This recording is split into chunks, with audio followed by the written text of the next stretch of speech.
तुमचं आमचं हक्काचं न्यूज चॅनल म्हणजेच विश्व विशाल न्यूज चॅनल. आजच चॅनलला लाईक करा, शेअर करा आणि सबस्क्राईब करा. नमस्कार आणि स्वागत आहे आपल्या सर्वांचं विश्व विशाल न्यूज मध्ये आपल्या सर्वांचं परत एकदा स्वागत करतो. विश्व विशाल न्यूज मध्ये आपण एक नवीन कार्यक्रम चालू केलेला आहे, वेद विधानसभेचे. आणि वेद विधानसभेचे या कार्यक्रमामध्ये आज आपण सक्षनाताई सलगर यांच्याशी चर्चा करणार आहोत. ताई, तुमचं विश्व विशाल न्यूज मध्ये खूप खूप स्वागत आहे. मी आपल्या सर्वांचे खूप आभार व्यक्त करते आणि प्रेक्षकांचे आभार व्यक्त करते आणि विश्व न्यूज आपण आपल्या टीमचं मी आभार व्यक्त करते की आज आपण सगळेजण संवाद साधतो. बरोबर आहे. ताई, तुम्ही तुळजापूर विधानसभा मतदारसंघामधनं आमदारकीसाठी इच्छुक आहात. तुळजापूर विधानसभा आपण लढवणार आहात का? इच्छुक आहे म्हणजे माझी इच्छा आहे, त्यामुळे मी लढवायला इच्छुक आहे. बरं. आणि नुसती नाहीये, काय अलीकडे काय असतं, विधानसभा आहे म्हणून इच्छुक असणं हा, आणि कंटिन्यू काम करणं यात फरक आहे. बरोबर मी माझ्या आयुष्यामध्ये 2 वेळा जिल्हा परिषदच्या निवडणुका लढवलेल्या आहेत. बरोबर मी राष्ट्रवादी काँग्रेस पार्टी, जो राज्याचा नाही तो नॅशनलिस्ट काँग्रेस पार्टी आहे, ती राष्ट्रीय पक्ष आहे, हो त्याचे अध्यक्ष जे आहेत या देशाचे सर्वश्रेष्ठ नेते आहेत, हो सिनियर नेते आहेत हो आणि ते आदरणीय पवार साहेबांच्या पक्षात मी काम करते. त्यांच्या पक्षाची मी राज्याची अध्यक्ष आहे, प्रवक्ता आहे, स्टार कॅम्पेनर आहे, मसुदा समितीची मेंबर आहे आणि 2 वेळा जिल्हा परिषद सदस्य आहे. या सगळ्या मेरिट वरती मला असं वाटतं की मला पक्षाने संधी द्यावी आणि माझा मतदारसंघ, माझं गाव हो जिथं मी वोट करते, अगदी मला जेव्हा वोटिंगचा अधिकार मिळाला हो. तेव्हा आणि मी मतदान केलेलं आहे, मी कॅम्पेन केलेलं आहे, हो काम केलेलं आहे, विकास काम हो की ज्याचं लोकार्पण करण्यासाठी राज्याची 4 मिनिस्टर्स, हो देशाचे माजी संरक्षण मंत्री, हो देशाचे कृषी मंत्री, हो या राज्याचे माजी मुख्यमंत्री आदरणीय पवार साहेब, त्या तत्कालीन मंत्री राजीव भैया टोपे, हो धनंजयजी, हो संजयजी हो. आणि आमदार खासदार असे कितीतरी लोकप्रतिनिधी होते लोकार्पणला, बरोबर, पाडुळीला बरोबर 6 मार्च 2022 ला. बरोबर मी कामाच्या जोरावरती विधानसभा मागते. बरोबर आहे.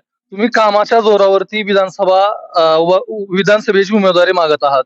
ताई, तुळजापूरचा विचार केला तर तुळजापूरचं विजन म्हणजे तुळजापूरसाठी आपल्या डोक्यामध्ये काय संकल्पना आहेत, ज्या की तुम्ही जनतेपर्यंत पोहोचवू इच्छिता आणि ज्याच्यावरती जनतेला वाटेल की बाबा ताईंना निवडून द्यावं, आपण काय सांगाल? मला माझ्या जिल्ह्यातील आणि विशेषतः तुळजापूर विधानसभेतील माझ्या नागरिकांना, माझ्या माणसांना सांगायचंय, माझ्या जिल्ह्याचा मागासा शिक्का मला पुसायचा. बरं. त्यासाठी शेतकरी वर्ग, मजूर वर्ग, महिला वर्ग, तरुण यांच्यासाठी विकासात्मक धोरण घेऊन काम करायचंय, जे की जिल्हा परिषद मी करण्याचा पूर्णपणे प्रयत्न केलाय. बरं. आज माझ्या जिल्हा परिषद मध्ये बघा तुम्ही, चांगली शाळा बांधलेली आहे, मोठं हॉस्पिटल आहे, जे महाराष्ट्रामध्ये त्याला नामांकन मिळालंय, हे मला जबाबदारीने प्रेक्षकांना सांगायचं. बरं. 6 मार्च 2022 ला ज्या समुद्रवाणी पीएससीचं लोकार्पण आरोग्यमंत्री राजीव भैया टोपे व सहकारी मंत्री तसेच राज्याचे देशाचे नेते पवार साहेबांच्या हस्ते झालं. ते समुद्रवाणी प्राथमिक आरोग्य केंद्र राज्यामधून टॉपचं आरोग्य केंद्र म्हणून दिल्लीमध्ये नामांकन गेलेलं आहे बरं. आणि त्याची निवड झालेली आहे. हे यश आहे आमच्या कामाचं. या बळावरती मी म्हणते की मला संधी द्यावी आणि मी सांगते तुम्हाला, तुळजापूर मध्ये काय नाहीये. हा. आज देशाचं, राज्याचं 3.5 शक्तीपीठ, तुळजा भवानी जगदंबा, ज्यांनी छत्रपती शिवाजी महाराजांना भवानी तलवार दिली आणि त्या तलवारीला घेऊन छत्रपती शिवाजी महाराजांनी शिवस्वराज्य स्थापन केलं, स्वराज्याची निर्मिती केली. त्या आई भवानीच्या मतदारसंघात जर मला संधी मिळाली तर एक मुलगी, एक स्त्री म्हणून निश्चित या मतदारसंघाचं नाव महाराष्ट्रात नाही, दिल्लीमध्ये गाजेल. कारण मला महिला, मुली, माझा शेतकरी बांधव वर्ग, तरुण वर्ग यांना घेऊन काम करायचंय. मोठे कॉलेजेस, शैक्षणिक वर आपण जास्त बोलत नाही, याचा मला खेद वाटतो, परंतु एक चांगलं कॉलेज, गव्हर्नमेंटचे कॉलेजेस असतील, त्यासाठी लातूर, पुण्याला पोरापोरींना जायची गरज लागणार नाही. हे काम आम्ही करण्याचा प्रयत्न करू. आणि हॉस्पिटल्स म्हणाल तर साधं कुठे स्नेक बाईट झाला कधी कधी तर तुम्ही सोलापूरला पाठवता, सोलापूरला रेफर करता. हो. माझं असं मत आहे की माझ्या जिल्ह्यामध्ये, आमच्या मतदारसंघामध्ये टॉपचं मल्टी स्पेशालिटी गव्हर्नमेंट हॉस्पिटल झाले पाहिजे. कारण गव्हर्नमेंट असेल तर ती पब्लिकची प्रॉपर्टी होती आणि पब्लिक प्रॉपर्टी असेल तर त्याची जपणूक करणं, त्याला जतन करणं, जपणं आणि त्याचं गांभीर्य माणसाला असतं. त्यामुळे आम्ही या कामावर भर देऊ. निश्चितच तुम्ही तुमच्या कामावरती, कामाच्या जीवावरती किंवा काम जे केलेलं आहे त्याच्यावरती विधानसभेची उमेदवारी मागत आहात. तुम्ही असे 5 ठोस कामं सांगाल का की जे तुम्ही जनतेला सांगू इच्छिता आणि त्याच्यावरती तुम्हाला मतदान करावं असं आपण सांगाल? असे काय तुम्ही 5 मुद्दे असतील तुमचे प्रचारामध्ये? मला माझ्या जनतेला जबाबदारीने आणि नैतिकतेने सांगायचंय. मी जिल्हा परिषद म्हणून मेंबर म्हणून जेवढं काम केलं, ते जिल्ह्यामधल्या कुठल्याही जेडपी सदस्याच्या तुलनेत जर तुम्ही पॅरामीटर्स लावले, तर तुमच्या लक्षात येईल. मी डेटा वाईज बोलते. हो, हो. डेटा ओरिएंटेड बोलते, हो, मनाने हो. नाही. सगळ्यात जास्त कामं ही अक्कूबाई पाडोळी मतदारसंघात झालेली. बरोबर. हॉस्पिटल्स घ्या, समुद्र आणि पीएचसी घ्या, हो, कणगाराचं सब सेंटर घ्या, हो, कणगाराचं तुमचं पशुवैद्यकीय दवाखाना घ्या, हो, समुद्र आणि पशुवैद्यकीय दवाखाना घ्या. हो. कोण जिल्हा परिषद मेंबर असताना ते झालेले काम आहे ते पहा. बरोबर. रस्ते पहा.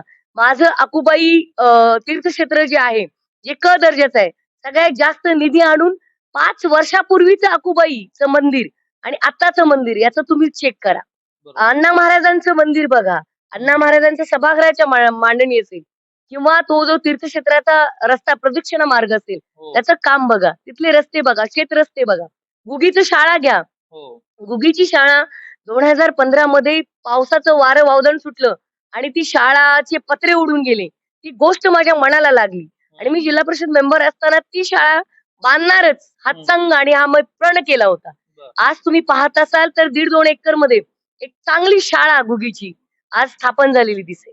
महिलांच्या बाबतीत मला समुद्रवाणी, मेंढा तांडा असेल, कामेगावचा काही भाग असेल किंवा तुमचा इकडचा लासुण्याच्या भागातले काही मला टेंटवाले लोक दिसले. मी जेव्हा बरं. मतदारसंघात मतदान मागत होते, तेव्हा मला दिसलं की लोक झोपडीमध्ये राहतात, एका पालामध्ये राहतात.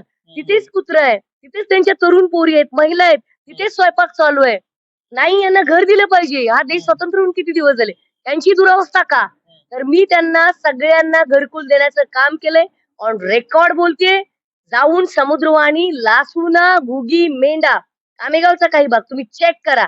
टाकळी बेंबळी, यशवंतराव मुक्त वसाहत असेल, रमाई आवास योजना असेल किंवा प्रधानमंत्री आवास योजना असेल, सगळ्यात जास्त घरकुलांचं काम माझ्या अकाबाई पाडोळी मतदारसंघात झालेलं आहे आणि टॉपचं झालेलं आहे. अगदी बरोबर आहे. तुम्ही जिल्हा परिषद सदस्य असताना जी कामं केलेली आहेत. जिल्हा परिषद सदस्य असताना जी कामं करताना मर्यादा येतात, ते तुम्ही आमदार झाल्यानंतर याच्यामध्ये तुम्हाला आणखी विकासात्मक कामं करण्यासाठी मदत होणार आहे. तुम्हाला त्याच्यामध्ये म्हणजे पूर्ण तालुक्याचा विकास करण्यासाठी तुम्हाला एक संधी मिळणार आहे. आणि महिला म्हणून जर तुम्हाला संधी मिळाली, तर तुळजापूरचा चेहरा-मोहरा बदलून जाईल अशी अपेक्षा जनतेने ठेवावी का? निश्चित तुम्ही आता जो प्रश्न विचारला विकासाच्या बाबतीत एक ऍडिशन करायचं राहिलं. बरं. राज्यसभेचे खासदार माननीय फौजिया मॅडम असतील, राज्यसभेच्या खासदार माननीय ऍडव्होकेट वंदना चव्हाण असतील, अनेक एमएलसीज जे विधान परिषदेचे आमदार आहेत, हो. त्या सर्वांचे निधी सगळ्यात जास्त माझ्या अकुपाई पाडोळी मतदारसंघात आहेत. बरं. तुम्हाला सांगते, घुगी गावात तुम्ही गेलात तर तिथे चौकामध्ये बसण्यासाठी दगड-धोंडे होते. तिथे बरोबर. आम्ही पॅवर ब्लॉक केलेला आहे. बरोबर. माझ्या कितीतरी दलित वस्त्या होत्या. त्या दलित वस्त्यांना जाण्यासाठी रोड्स नव्हते. आज कॉन्क्रीट आणि पेवर ब्लॉकचे रोड तुम्हाला दिसतील. हे बरोबर. काम आहे. दुसरं मला सांगायचंय, आतापर्यंत मंदिरांचं झालं, मंदिरांना निधीच दिले आम्ही. क दर्जाचे आमचे अण्णा महाराज मंदिर असेल, हो, हो. तीर्थक्षेत्र अक्कूबाई पाडोळी असेल, हो. त्याचबरोबर माझ्या मुस्लिम बांधवांच्या कब्रस्तानसाठी हा. या जिल्ह्यामध्ये संपूर्ण तालुक्यामध्ये झेडपी सर्कल म्हणून सगळ्यात जास्त कब्रस्तानचा निधी जर कुठे असेल तर तो अक्कूबाई पाडोळीमध्ये टोटल 50 लाख रुपये प्रत्येक गावाला मी निधी देण्याचं काम केलेलं आहे आणि प्रत्येक गावामध्ये ईदगाह असेल, कब्रस्तान असेल, याचं काम मी केलेलं आहे. हे सगळे काम आहे. बरोबर आहे. म्हणजे अगदी समाजातल्या सर्व घटकांना बरोबर घेऊन तुम्ही काम करताय आणि अशाच पद्धतीनं पुढे पण काम करत राहणार आहात. खरं तर बघायला गेलं तर तुम्ही अगदी सर्वसामान्य घरातून येता. आज राज्याचं नेतृत्व करत असताना आपल्या जिल्ह्यामधला एक तालुका आहे आणि तो तालुका विकासाच्या दृष्टीनं विकासात्मक व्हावा या दृष्टीनं तुम्ही प्रयत्न करणार आहात. तर तुळजापूरकर तुम्हाला स्वीकारतील का आणि कशा पद्धतीनं तुम्हाला मतदान करतील, काय सांगाल तुम्ही? 100% स्वीकारते. बरं. आई भवानीचं मंदिर आहे. हा. आई भवानी राज्याला नाही देशाला आशीर्वाद देते आणि तुमच्या जिल्ह्याची मुलगी आहे, इथं राहणारी मुलगी आहे, इथं काम करणारी मुलगी आहे. मला विश्वास आहे माझ्या जिल्ह्यातल्या लोकांवरती. माझा जिल्हा हा पुरोगामी विचारांचा आहे, 18 पगड जातींचा आहे. मला खात्रीने सांगायचंय, माझे जमिनीवरचे लोक, शेतमजूर, शेतकरी आणि या महाराष्ट्रामध्ये, या देशामध्ये, या राज्यामध्ये, तुमच्या तालुक्यामध्ये, तुळजापूर तालुक्यामध्ये राहणारी जनता असेल, 100% स्वीकारेल. ते काम बोलताय, मला सांगायची गरज पडणार नाही. तुम्ही मला विचारलं काय काम केलं, मी ग्लॅमर म्हणून निवडणूक लढवत नाहीये. चला आता मला उभं राहायचंय, हो, मी लढवते. मी काम केलंय, बरोबर. मी निवडणुका लढवल्या, मी जिल्हा परिषदला मेंबर म्हणून सगळ्यात चांगलं काम करण्याचा प्रयत्न केलाय. मी मेरिटच्या जोरावरती मागते, ग्लॅमर बघून मागत नाही मी. मला काम करायचंय माझ्या जिल्ह्यासाठी आणि निश्चित मला खात्री आहे लोक मला स्वीकारतील. हा प्रश्नच का यावा की स्वीकारण्याचा. निश्चित मला स्वीकारतील, लोक निवडून देतील. तुम्ही म्हणलात आर्थिकदृष्ट्या मी निश्चित कमकुवत असेल, स्वाभिमान माझ्या जिल्ह्याचा, माझ्या लोकांचा सांभाळण्याचं काम मी करेन. मी लढणारी आहे, मेहनत करणारी आहे. पक्ष फोडाफोडी करून जिकडं खोबरं तिकडं चांगलं करणारी मी नाहीये. मी माझ्या पक्षाच्या पडत्या काळात साथ देणारी कार्यकर्ता आहे आणि अजूनही भविष्यात माननीय पवार साहेबांचा विचार धरू पुरोगामी विचारांची पताका फडकवण्याचं काम निष्ठा बाळगत, एकनिष्ठ राहून, प्रामाणिकपणे आणि परत जिद्दीनं, मेहनतीनंच पुढे येण्याचं काम मी करणार.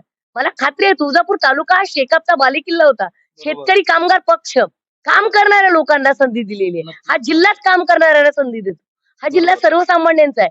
मला मागास चित्र पालटायचं या जिल्ह्याचं आणि या जिल्ह्याला एक पुरोगामी, आक्रमक, काम करणारा आणि लढाऊ लोकांचा जिल्हा म्हणून देशाच्या कानाकोपऱ्यात नाव गाजलं पाहिजे, हा माझा चंग आहे. आणि मला खात्री आहे माझे नेते पवार साहेब, आदरणीय सुप्रियाताई, आदरणीय जयंत पाटील साहेब निश्चित मला संधी देतील. निष्ठा बाळगलेली आहे ना मी, पक्षाचं काम केलेलं आहे, त्या जोरावरती मी मागते आणि नम्रपणे मागते. बरोबर. खरं तर सक्षनाताई सलगर यांच्याविषयी सांगायचं झालं तर सक्षनाताई सलगर या अगदी ग्रामीण भागातील शेतकरी कुटुंबातील तरुणी आहेत आणि त्यांनी जिल्हा परिषद असेल किंवा जिल्हा परिषदेपासून त्यांचा प्रवास आहे आणि त्यानंतर त्यांनी राज्याच्या प्रदेशाध्यक्ष म्हणून सुद्धा काम करत आहेत आणि आता त्यांनी तुळजापूर विधानसभेमधनं आमदारकीसाठी इच्छुक आहेत आणि बघूयात त्यांना पक्ष संधी देतोय का आणि पक्षाने जर संधी दिली तर त्यांनी सांगितलेलं आहे की तुळजापूरचा चेहरा मोहरा मी नक्कीच बदलून दाखवेल आणि तुळजापूरकर माझ्यावरती नक्कीच विश्वास ठेवतील आणि मला निवडून देतील असा विश्वास त्यांनी व्यक्त केलेला आहे. ताई, तुम्ही विश्व विशाल न्यूज साठी वेळ दिला आणि आपल्या मतदारसंघाचं विजन आपल्या मतदारांना सांगितलं, आम्हाला सांगितलं, त्याबद्दल विश्व विशाल न्यूज आपला आभार व्यक्त करतो. मी विश्व विशाल न्यूज आणि जगदाळे सर या दोघांचे आभार व्यक्त करते, तुमच्या संपूर्ण टीमचे आभार व्यक्त करते की पत्रकारितेचा एक माध्यम म्हणून तुम्ही ज्या पद्धतीने लोकशाही अबाधित ठेवण्याचं काम करताय त्याचा मला सार्थ अभिमान आहे. या देशाची लोकशाही, पत्रकार हा चौथा स्तंभ आहे या लोकशाहीचा. त्यामुळे मला सार्थ अभिमान आहे. आपण लोकांपर्यंत पोहोचवताय खरी आणि वास्तव बातमी, त्याबद्दल मी तुमचं अभिनंदन करते. थँक्यू. जय हिंद, जय महाराष्ट्र. धन्यवाद. तर विश्व विशाल न्यूज वरती आपण अशाच वेगवेगळ्या व्यक्तिमत्वांना भेटत राहणार आहोत आणि त्यासाठी सगळ्यात महत्वाची गोष्ट म्हणजे विश्व विशाल न्यूज वरती तुम्ही अजूनही नवीन असाल, अजूनही तुम्ही विश्व विशाल न्यूजला सबस्क्राईब केलं नसेल तर विश्व विशाल न्यूजला सबस्क्राईब करून बेल आयकॉनला नक्की क्लिक करा आणि त्याचबरोबर तुम्ही जर हा व्हिडिओ फेसबुक पेजला पाहत असाल तर विश्व विशाल न्यूजचं फेसबुक पेज नक्की फॉलो करा आणि आपण भेटणार आहोत पुढील पाहुण्यांना पुढील कार्यक्रमामध्ये, वेद विधानसभेचे या कार्यक्रमामध्ये. धन्यवाद. तुमचं आमचं हक्काचं न्यूज चॅनल म्हणजे विश्व विशाल न्यूज चॅनल. आजच चॅनलला लाईक करा, शेअर करा आणि सबस्क्राईब करा.